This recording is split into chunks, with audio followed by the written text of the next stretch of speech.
Welcome to the Ironman cake tutorial video. This is Sachin and I hope you enjoy this tutorial. This is a reference image that I found online and I have replicated this cake based on the same image, and the true credits goes to the original artist who has made this. So these are our sponges, and we're gonna slice them and trim them and layer them, stack them on top of each other, trying to represent the final output as close as possible. Now it can be excess as much as you want, so eventually it's going to be trimmed down to the appropriate shape. So excess is okay, but you can't fall short of sponge in a particular area, because you can trim it down but you can't extend it. So this is the way I do it. You can obviously do your cake, layering your cake in your own style, however you want, whatever flavoring that you want. But remember, after your flavoring and layering, it's gonna be buttercream icing, and there has to be a shaping and trimming and all those things put together. So the advanced cake decorator will definitely know his basics, so I'm just running and skipping through the basics here. And this is my first ever YouTube video, or YouTube video in general, so please do excuse any shortcomings for this. I've been managing the recording and the camera tripod and everything at the same time as working. This is not some hobby cake. This was actually a client's cake order, which was a last minute cake order, so there was a lot of rush involved. The whole thing had only 3 hours to be completed, and the whole thing from scratch, the cake was done in 3 hours. So nothing is impossible. This design, the final product that you see, could be definitely done better. So now that we have trimmed our sponge, we have taken the shapes, we have gotten it as smooth as possible, because now this time for the buttercream icing is the dirty icing. You don't need to be very particular about this dirty icing, because it's eventually dirty icing. It doesn't need to be very smooth and clean and white and all that jazz. Some people use piping bag.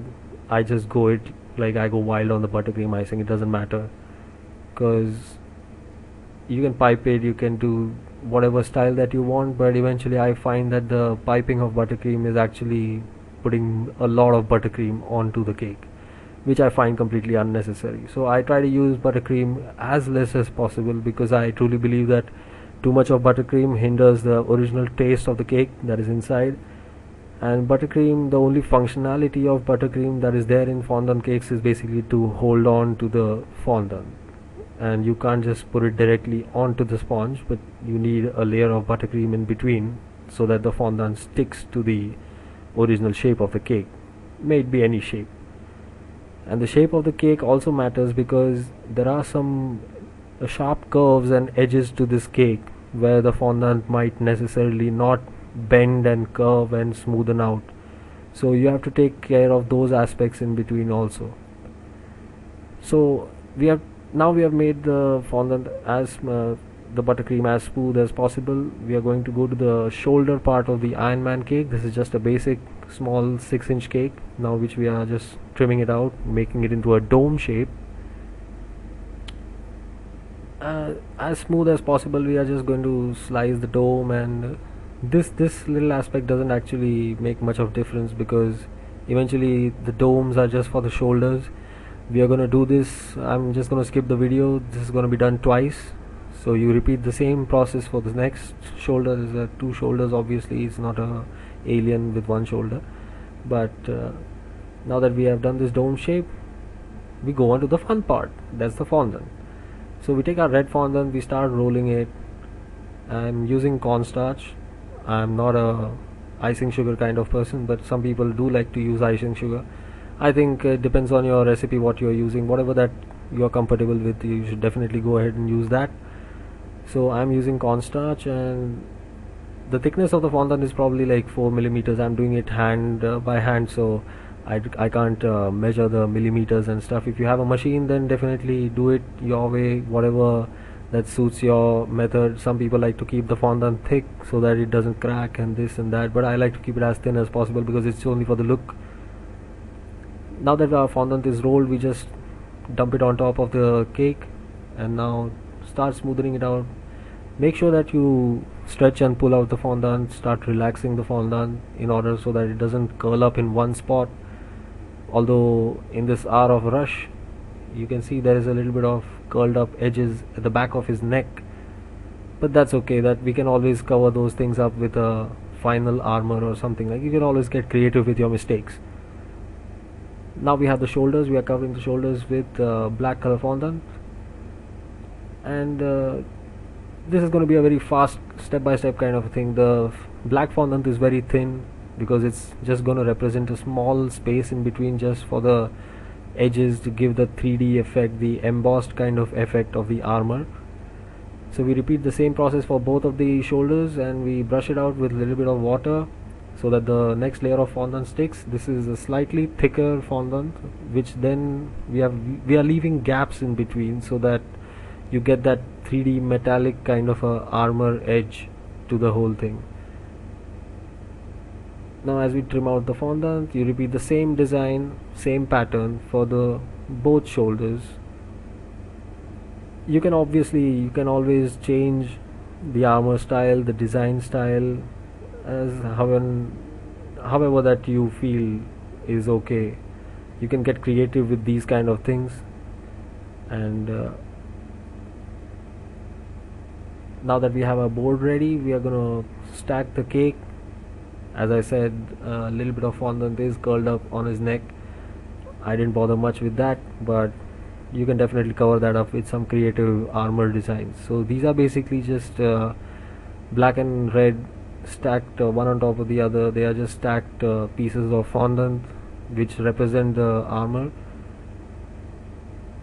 And these designs are basically more of a Iron Man comic rather than the Iron Man from the movies. They are different, and Iron Man himself has changed so much designing in the past years that you can make your own design. These are the important things. The face is just a thick piece of yellow icing which we have just hand cut. You can use a template for that. Main thing is just refining the edges as and how you approach. Just keep refining the edges as much as possible, and make sure there are no dents, no finger marks, no tool marks. And one by one, just keep layer by layer, start adjusting your armor, and the facial features will come together. And now you can see that the Iron Man cake itself is looking a little bit more of Iron Man. And really don't worry about the white color patches you can see of cornstarch, because you can always airbrush them out. And as I said, every step, please do keep refining the edges. Make sure there are no spots, and there are no dents, and there are no excess fondant strips or anything. So finally, that you put step by step, you put all the features of this Iron Man cake together, the whole thing slowly starts looking more and more beautiful. You can obviously add more features to it. There is a lot of things maybe somewhere near the ears that I have not done. Now that we have airbrushed the fondant, it's looking glossy, it's looking shiny, it's looking more metallic.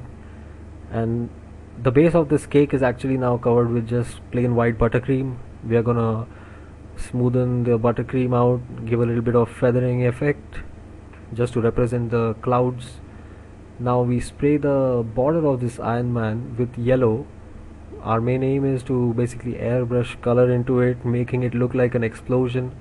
So there is yellow and red combinations, trying to these are places where you can actually go more creative. So just airbrush it out, airbrush the yellow and red in a combination that looks more like a flame and an explosion, as if he's just flying through the clouds, like a thruster effect kind of thing.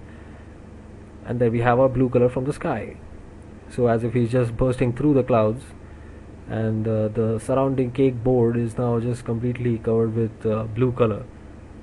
What will really give it the effect is this brown and sort of a dark brown black kind of a shading, which will then represent a really smoky kind of a burning kind of a feeling.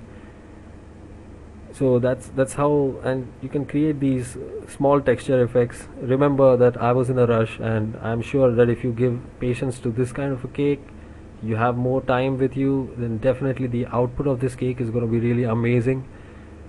Slightly airbrush on the face, and there it is. The final product of Iron Man cake is done, and I hope you guys enjoyed this tutorial.